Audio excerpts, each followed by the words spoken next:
Sir ఇప్పుడు Chandrababu Naidu TDP తెలంగాణలో బలపరుచుకుంటుంది అని చెప్పేసి తెలుస్తుంది. ఎందుకంటే ఇంతకుముందే అన్న క్యాంటీన్‌లు స్టార్ట్ చేస్తున్నామన్నారు. తర్వాత ఇప్పుడు ఇవాళ ర్యాలీ చేయబోతున్నారు బేగంపేట నుంచి అని చెప్పేసి కూడా అంటున్నారు. అయితే దీనంతటిని కేసీఆర్ విమర్శిస్తున్నారు అని చెప్పేసి మనం చూస్తూనే ఉన్నాము.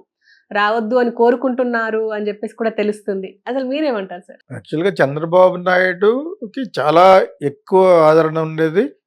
ఆంధ్ర రీజన్ కంటే తెలంగాణ రీజన్‌లోనే ఉండేది ఒకప్పుడు. లాస్ట్ మినిట్‌లో అతను ఎల్ రమణ అని నాకు బాగా ఫ్రెండ్. అతను ప్రెసిడెంట్ ఆఫ్ తెలంగాణ టీడీపీకి ఉండేవాడు యాక్చువల్‌గాను. ఎప్పుడైతే స్టేట్ వెడగొట్టేసినంత ఘనత కేసీఆర్ మూట కట్టుకున్నాడో, అప్పుడు ఈక్వేషన్ మారిపోయినాయి. ఒక కక్ష కింద ఏర్పడిపోయింది ప్రజల్లో కూడా. ఆంధ్ర వాళ్ళే వచ్చి దీన్ని ఇలాగ ఎంత ఈ 60-70 ఏళ్ళ నుంచి స్వతంత్రం వచ్చిన కాడి నుంచి వీళ్ళు మనల్ని పెరగకుండా చేస్తారు అనేది వచ్చేసింది. బాగా ప్రబలంలో పట్టుకొచ్చేసింది కేసీఆర్. అసలు కేసీఆర్ ఇలా చేయడం గల కారణం ఏంటి? అతను ఒక మినిస్టర్ అడిగాడు చంద్రబాబు నాయుడు. ఇతనికి పెద్ద ఎక్కువ లెక్క చేసేవాడు. ఎన్టీ రామారావు తరపుకి వెళ్ళి ఎన్టీ రామారావు దయాదారి పక్షులతో ఎన్టీ రామారావు పేరునే ఎవడన్నా పెట్టుకుంటాడా? కొడుకు కూడా పెట్టేస్తున్నాడు. అతనే కేటీఆర్ కదా. ఎన్నిసార్లు చెప్తాను ఇలాగే చెప్తాను. సో అంతటి స్వామి భక్తి ఉన్న అతను ఇతనికి సపోర్ట్ చేయడం ఇష్టం లేదు. ఇతని దృష్టిలో కేసీఆర్ బచ్చా చంద్రబాబు దృష్టిలో సంయుక్త రాష్ట్రంగా ఉన్నప్పుడు. ఓకే, అప్పుడు ఇవ్వలేని కారణంగా ఇతను ఏదో విధంగా నాయిస్ చేసి అది ఫలించింది. ఎంత పట్టించడం ఏముంది? పివి నరసింహరావు గారు అప్పుడు బాగా చిన్నపిల్లం మనం. అప్పుడు ఫస్ట్ జరిగింది సెపరేట్ ఆంధ్ర మూమెంట్. ముల్కీ మీద వీటి మీద still remember that. PV is equal to VP అని రాసేవారు బస్సుల మీద. పివి రాసి ఈజ్ ఈక్వల్ టు విపి. ఎక్కడ ఆంధ్రాలో, ఇక్కడ అలా కాదు, ఇక్కడ మళ్ళీ ఇక్కడ బ్రహ్మరథం పెట్టేవారు. పివి నరసింహరావు వాళ్ళు కాలేకపోయింది. ఇందిరాగాంధీ వీళ్ళందరూ కూడా ఇవ్వలేకపోయారు. అసలు దీన్ని అసలు దృష్టిలో లేదు. దృష్టిలో ఉంటే ఆలోచించేయాలి, కానీ ఆలోచించే మూడ్లో సెంట్రల్ గవర్నమెంట్ లేదు. అంతకాలం తర్వాత ఆఫ్టర్ పివి నరసింహరావు ఎవరేం చేసినా జరగలేదు. చెన్నారెడ్డి గిన్నారెడ్డి అంతా చెల్తే వచ్చారు, డబ్బులు సంపాదించుకున్నారు, సెటిల్ అయిపోయారు, వెళ్ళిపోయారు. జగన్ వెంగళరావు, అంజయ్య ఒకసారి గుర్చేస్తాను చీఫ్ మినిస్టర్ని. సో చాలా కాలం తర్వాత ఇతని యొక్క వ్యక్తిగతమైన కక్షతోటి ఇతనికి మినిస్టర్ ఇవ్వలేదన్న దాంతో ఇతను ఇంకా ఇదిగా పట్టుకున్నాడు. ఇప్పుడే పాపులర్ అయితే బెటరు అని చెప్పేసి అది ఇచ్చేసాడు. నాటకాలు ఆడాడు, హాస్పిటల్కి వెళ్ళాడు, చచ్చిపోతున్నట్టుగా ఫీలింగ్ ఇచ్చాడు. అన్నిటితో మొత్తం సెంటిమెంట్తో కొట్టాడు దెబ్బ. ఓకే, సగం తెలియని సోనియా గాంధీ ఇచ్చేసింది. ఆవిడకి పెద్ద పాలిటిక్స్ తెలియదు. యాక్చువల్గా అది కరెక్ట్ టైం కాదు. ఏం చేస్తుంది? ఆంధ్ర వాళ్ళకి ఒకటికి ద్రోహం చేయడం పక్కన పెట్టండి, కాంగ్రెస్ అధపతాలు పడిపోయింది. ఇక్కడ కాదు, మొత్తం అన్ని స్టేట్లు పడిపోయింది. అది పై మళ్ళా ఒక లెవెల్కి రావడం గల కారణం రేవంత్ రెడ్డి ఇక్కడ సౌత్లో, అక్కడ వచ్చి డికే శివకుమార్ అని పార్టీ కర్ణాటకలో కొంచెం పుంజుకుంటూ వస్తున్నారు. అది చేయడానికి అంతే పట్టింది, 11 సంవత్సరాలు పట్టింది. 11 years వాళ్ళకి అడ్రస్ లేదు. అడ్రస్ లేకుండా ఉన్న వాళ్ళు ఇప్పుడు ఒక లెవెల్కి ఎందుకు వచ్చింది? బికాజ్ ఆఫ్ కర్ణాటకలో బీజేపీ ఓడించింది. బీజేపీ ఆక్యుపై చేశారు వాళ్ళు. యడ్యూరప్ప వాళ్ళు పక్కన గంటేసి కాంగ్రెస్ సీన్లో వచ్చింది. సిద్ధరామయ్య వాళ్ళకి ఎందుకు ఇచ్చారు? పెద్ద ఆయన అయిపోయారు కదా ఇచ్చారు. యాక్చువల్గా డీకే శివకుమార్ అవ్వాలి. అతని ఇనిషియేషన్ ఎక్కువ, చాలా పవర్ఫుల్ పర్సన్ అతను కాంగ్రెస్లో. సో ఇప్పుడు ఏంటి, ఇది ఒకప్పుడు పూర్వవైభవం ఆలోచించుకుంటే బిఫోర్ సెపరేషను. ఇప్పుడు సెపరేషన్కి చంద్రబాబు నాయుడు ఎగెనెస్ట్ కాదు కదా. సెపరేట్ కాని క్రితం ఒక ఇదిలో ఉన్నవాడు ఎవడో తెలుగుదేశమే.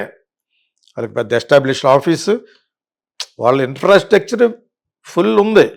నేషనల్ పార్టీ కూడా లెవెల్లో ఇతను అయిన మన్నాడే నేను బీఆర్ఎస్ అని పెట్టేశాడు. వాళ్ళు పెట్టిన 40 సంవత్సరాలు అయింది, 42 సంవత్సరాలు అయింది. ఓకే, చాలా కాలం తర్వాత ఈయన ఎన్డీఏ చైర్మన్ అయ్యాడు కాబట్టి అక్కడ సెంట్రల్లోనూ చక్రం తిప్పే లెవెల్కి వెళ్ళాడు కాబట్టి అప్పుడు కూడా తెలుగుదేశాన్ని నేషనల్ పార్టీ అన్నాడు, కానీ ప్రబలంలో తీసుకురాలేకపోయాడు. నేషనల్ పార్టీ ఎందుకు అవ్వదంటే north side people they don't like south. ఎన్ని ఏమనుకున్నా కూడా ప్రైమ్ మినిస్టర్ వాళ్ళే అవ్వాలి. అలాంటి మూఢనమ్మకం ఇక్కడ జరిగేది. ఒక అమ్మోడో, ఒక రెడ్డో, ఎన్టీ రామారావు తర్వాత చీఫ్ మినిస్టర్ ఎందుకు ఇవ్వాలి? ఒక వెల్లం ద్వారా అవ్వలేదా? స్టేట్ సెపరేట్ చేశాడు, అది వెల్లం ధరలో అవ్వలేదా? ఇప్పుడు కాపు ద్వారా మళ్ళీ స్టేట్ ఆంధ్రప్రదేశ్లో పూర్వవైపు వచ్చిందా? ఇప్పుడు టెక్నిక్ కనిపెట్టాడు ఎవరు, మన ఇతను ఎవరు, చంద్రబాబు నాయుడు. దానికి తోడు ఇండైరెక్ట్గా రేవంత్ రెడ్డి ఆయన శిష్యుడు. నన్ను శిష్యుడు అనొద్దు, నా గురువు అనొద్దు మీరు అంటున్నాడు అక్కడక్కడ. అనొద్దు అన్న కూడా ఫ్యాక్ట్ రిమైన్స్ కదా, అది నిజం అది. సో వాళ్ళిద్దరికీ లోపాయకారంగా లోపల వాళ్ళకన్నీ తెలుసు. ఇక్కడ సక్సెస్ అవ్వకూడదు అనుకుంటే పర్మిషన్ ఇవ్వక్కర్లేదు. కేసీఆర్ చాలా కాలం నుంచి అంటున్నాడు, నువ్వు ఇక్కడ చంద్రబాబు నాయుడు ఇక్కడ రావడం నాకు ఇష్టం లేదని ప్రజల్ని రేకెత్తిస్తున్నాడు. వీళ్ళు ఇక్కడికి వచ్చాయంటే మళ్ళీ ఆంధ్ర వాళ్ళు మనల్ని తీసుకుంటారు. ఒక పక్కనేమో హైదరాబాద్ వాళ్ళకి మెజారిటీ రాలేదు, ఈ పార్టీకి హైదరాబాద్ వాళ్ళది అయిపోయాను, ఎవరిది యూనియన్ టెరిటరీ అయిపోయినది తెలుసా మీకు. వాళ్ళకి మెజారిటీ రాక మూసుకున్నారు అన్నీని బీజేపీలోను. ఓకే, సో ఇటువంటి డేంజర్ పంచుకున్న టైంలో మళ్ళా చంద్రబాబు నాయుడు వస్తే పుంజుకుంటాడనే భయం ఎందుకు ఏర్పడింది? ఇతను అతపతాలు పడిపోయింది టీఆర్ఎస్ అండ్ బీఆర్ఎస్. టీఆర్ఎస్ని బీఆర్ఎస్ మార్చినప్పుడే పడిపోద్దని చెప్పాను నేను, మీ వీడియోలు వెతుక్కోండి. అదేందా మీకు ఎవరు చెప్పాను, పేరు మార్చడం అంత దూల అంత బూతు ఏదో ఉండదు. ఆల్రెడీ అక్కడికి వెళ్ళిపోయి జనపథంలోకి వెళ్ళిపోయి బిల్డింగ్ కట్టేసి what you think national party ఏంటని చెత్తారెడ్డి డబ్బులు ఇచ్చాడు. ఒక్కొక్క 15 మంది మినిస్టర్లకి ₹1 కోటి వేస్తే వచ్చేస్తారు ఓపెనింగ్కి, సినిమా ఓపెనింగ్ వచ్చినట్టు. వాళ్ళు ప్రజలేం కాదు వాళ్ళు, ప్రజల తరపు నుంచి రావాలి. వాళ్ళు వచ్చిన వాళ్ళందరూ కౌన్ కిసుకోగాళ్ళు. ఇతను ఆఫీస్ ఓపెన్ చేసినప్పుడు అక్కడ ఇటువంటి అడావుట్లన్నీ చేసి తన్నే మోసం చేసుకున్నాడు. ద మోస్ట్ డేంజరస్ మోసం ఏదంటే మనల్ని మనం మోసం చేసుకోవడం. అదేంటే ఆ విధంగా తన్నే మోసం చేసుకుని ఇప్పుడు నీకు 30 సీట్లు వచ్చినా కూడా నీ వాళ్ళందరూ ఇందులో ఎందుకు జంప్ చేస్తున్నారు, ఇంకా నీకు మనుగడ లేదు అన్నట్టు తెలిసారు. ఫ్యామిలీ వైజ్ బ్యాడ్ అయిపోయారు. కూతుర్ని అందులో పెట్టేశారు, బెయిల్ తెచ్చుకోలేకపోతున్నాం. ఓకే, కొన్ని 100 కోట్లు కూడా ఖర్చు పెట్టడానికి సిద్ధంగా ఉన్నాడు, సంపాదించి ఉంది కాబట్టి. అయినా రానివ్వట్లేదు. ఎందుకంటే ఇతన్ని అనరాని మాటలు అన్నాడు మోడీని, సన్నాసి, ఇది తొక్క అనేవాడు కేటీఆర్. అయ్యే చదువుకునే వాళ్ళు మాటలు, మా హైట్ మాటలు కాదు. మనం అప్పుడప్పుడు సరదాగా అంటే తప్పితే ప్రైమ్ మినిస్టర్ ఎలాగంటావు? ఆ విధంగా అన్నీ అన్నారా వాళ్ళకి తెలుసు. ఎటువంటి ప్రస్తుతానికి రోజు రోజుకి గ్రాఫ్ పడిపోయింది, లాస్ట్కి వచ్చేసి జీరోకి వచ్చేసింది బీఆర్ఎస్ పొజిషన్. ఓకే, దానికి చంద్రబాబు నాయుడు అవకాశం ఎందుకు తీసుకుంటాడు? సెంటర్లో కావాల్సిన వ్యక్తి ఎవరో చంద్రబాబు నాయుడు, నితీష్ కుమార్ బీహార్. వీళ్ళు ఇచ్చారు కాబట్టి ఇద్దరు కలిసి ఒక 39-40 సీట్లు ఇచ్చారు కాబట్టి గవర్నమెంట్ ఫామ్ చేశారు. అంచేత ఇది అతను ఉపయోగించుకుని మళ్ళా తెలుగుదేశాన్ని ఇక్కడ పుంజుకునేటట్టు చేస్తాడనేది నాకైతే నమ్మకం ఉంది. అదే ఇతని దగ్గర మానేసి వాళ్ళందరూ మళ్ళీ వెనక్కి చేస్తారు. వాళ్ళు ఎవరు సామాన్యులేం కాదే. ఇప్పుడు బీఆర్ఎస్లోకి వెళ్ళే వాళ్ళందరూ కూడా చంద్రబాబు నాయుడు పక్క చూడాలంటే 5 నిమిషాలు పడుతుంది. ఇప్పుడు చూడరు. ఇప్పుడు టు స్టార్ట్ నిన్న మీటింగ్ పెట్టారు, చెప్పిన ప్రజల కోసం ఉన్నది, ప్రజల కోసం. ఇటు రేవంత్ రెడ్డికి బ్యాట్ రాదు, ఇతనికి రాదు. రేపు పొద్దున కాంగ్రెస్కి అటు ఇటు అయినా కూడా రేవంత్ రెడ్డి జంప్ చేస్తాడు ప్రజలతో సహా. అలా చేయడు, కాంగ్రెసే పుంజుకుంటుంది. కాంగ్రెసే పుంజుకుంటే చంద్రబాబు నాయుడు కాంగ్రెస్ జంప్ చేస్తాడు, వీళ్ళు అనుకున్న డబ్బులు ఇవ్వకపోతేనే. అక్కడ బీజేపీ వాళ్ళు అనుకున్న డబ్బు, బడ్జెట్, స్పెషల్ స్టేటస్లు కానీ ఇవన్నీ ఇవ్వకపోతే టక్కన మారిపోతాడు. ఒక పక్కన అదొక ఎజెండా, ఇంకొక ఎజెండా ఏంటంటే ఎప్పటి నుంచో ఉంది ఆయనకి, చంద్రబాబు నాయుడికి. మళ్ళా ఇక్కడ మరి సగం డెవలప్ చేసింది ఇతనే కదా. ఇప్పుడు హైటెక్ సిటీ ఎన్ని చూస్తున్నారంటే ఒక లెవెల్కి మొదలు వాళ్ళ యొక్క స్వప్రయోజనాలు ఉన్నాయి అక్కడ. మురళీ మోహన్ వాళ్ళు అందరూ కలిసి, కమ్మాస్ అందరూ కలిసి అక్కడ ల్యాండ్లు కొనుక్కుని హైటెక్ సిటీ కట్టారు. అర్థమైందా? వెంటనే రేట్లు పెరిగిపోయినాయి. సో ఇదే పని ఇప్పుడు అమరావతి చేస్తారు. ఎవడు నో అంటాడు, డెవలప్ చేస్తారంటే ఎందుకు నో అంటాడు? ఒక చీఫ్ మినిస్టర్ వచ్చిన తర్వాత రేట్లు పడిపోతే ఏడుస్తాడు, కానీ రేట్లు పెరిగితే బిజినెస్ మ్యాన్ లైక్ చేస్తారు కదా. నీకు అర్థమైందా? ఆ విధంగా ఆంధ్ర, హైదరాబాద్లో నేనే డెవలప్ చేశాను అనే దాంట్లో ఎంత నిజం ఉందో అనేది పూర్తిగా నిజం లేకపోయినా కూడా తర్వాత మళ్ళీ వైఎస్ రాజశేఖర రెడ్డి వచ్చి కూడా బాగా డెవలప్ చేశాడు. కానీ నేనే స్టార్ట్ చేశాను అవన్నీ అని ఇప్పటికీ చెప్పుకుంటూ ఉంటాడు ఆయన. 40 ఇయర్స్ సిబిఎన్. అందులో కొంత నిజం ఉంది, వాళ్ళ స్వార్థం ఉంది, వాళ్ళ స్వార్థం 90% ఉంది. వాళ్ళంతా ఇప్పుడు ఇటు ఏరియాలో శేర్లింగంపల్లి ఏరియా వస్తుంది, కమ్మోడే గెలుస్తాడు ఇక్కడ, తెలుసా మీకు? అంచేత ఈ అందరికీ తెలిసి సైన్స్, జనరల్ ఓటర్ తెలియదు, సామాన్య ఓటర్ తెలియదు. ఇప్పుడు తెలియపరచడానికి నిన్న ఒకటే శుభ పరిణామం ఏంటి, ఈ 2 స్టేట్లకు కలిసినాయి. దానికి కోఆపరేట్ చేస్తే ఎవరా శిష్యుడే. శిష్యుడే అవసరమైతే రేవంత్ రెడ్డికి మేడం రాహుల్ గాంధీ అంటారు కలిపేసుకోమంటాడు. మరి బీజేపీ వాళ్ళు ఇతనికి అనుకున్నట్టు అనుకూలంగా లేకపోతే కలిసిపోతారు. ఇతను కలిసిపోవడం కాకుండా నిటీసుకుంటూ పెట్టుకుపోతాడు కూడా. చంద్రబాబు నాయుడుతో పెట్టుకుంటే వనమంతా చెడగొడతాడు. అర్థమైంది మీకు? అనుభవం ఉంది కదా అతనికి, అనుభవం ఉంది. ఈజ్ ఎ క్లీన్ పొలిటీషియన్ అయిపోయాడు. ఇప్పుడు ఎంతమందిని చూసాడు ఇప్పుడు ఈ 40 సంవత్సరాల్లోనూ. అంచేత మళ్ళా ఇక్కడ పూర్వ వైభవం వస్తుంది అని ఒక స్టార్ట్ అయింది నిన్న.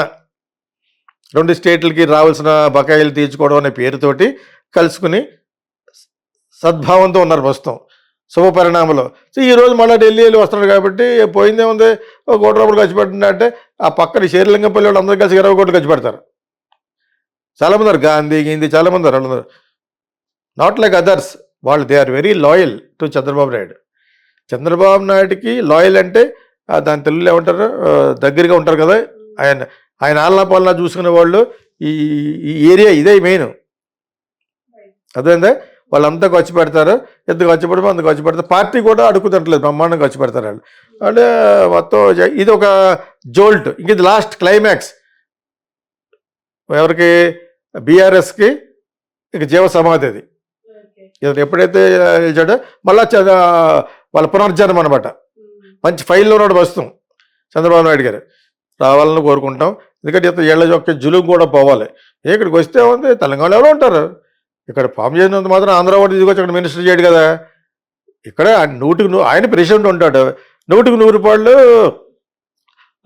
తెలంగాణలో ఉన్న వ్యక్తులే ఉంటారు. ఇది కామన్ సెన్స్. ఇది తెలంగాణ స్టేట్లోకి వచ్చి నేను ఆంధ్ర వాళ్ళు పట్టుకొస్తానంటాడా? సో వాళ్ళే ఉంటారు, కానీ వాళ్ళు చాలామంది ఉన్నారు ఇక్కడ. ఇది ఎందుకు లేదంటే అంతకుముందు ఇప్పుడు కేసీఆర్ ఏ పొజిషన్లో ఉన్నాడో ఆ పొజిషన్కి వెళ్ళిపోయాడు ఒకప్పుడు చంద్రబాబు నాయుడు. పాలిటిక్స్లో చీకటి వెలుగులు లాగా రంగుల రాట్లలాగా తిరుగుతూనే ఉంటుంది, కిందకి పైకి ups and downs, lights and shades ఉంటాయి అనమాట. సో ఆ విధంగా డెఫినెట్గా ఈ విల్ కమ్ బ్యాక్. ఇవాళ దాన్ని ఎంత ఉంటే అంత చూపిస్తారు చూడు సోషల్ మీడియాలో. ఇవాళ ఏదో ర్యాలీతో వస్తున్నాడు కదా, ఈ ర్యాలీని ఒక పెద్ద సూపర్ సక్సెస్గా చూపిస్తారు. లేదా మీడియా ఎవరిదే, వాళ్ళదే. మీడియాలో సగం పెద్ద పెద్ద ఛానల్స్ అన్నీ వాళ్ళు ఉన్నాయి, యూట్యూబర్స్ కూడా చాలామంది ఉన్నారు. ఆయన సక్సెస్లో ఉన్నాడు కాబట్టి వీళ్ళంతా కూడా ఆయన గురించి చూపిస్తారు. ఇవన్నీ కలిసి వెరసి అటు బోడీకి దెబ్బ, ఇటు ఇతరికి దెబ్బ. బోడీకి అడుగుతూ ఉంటాడు. మరటి వరకు చాలా ఎక్కువ ఫీల్ అయిపోయారు వాళ్ళు. అక్కడ ఆల్రెడీ వాళ్ళు ఏకేస్తున్నారు, బహువా భవిత్రి అని,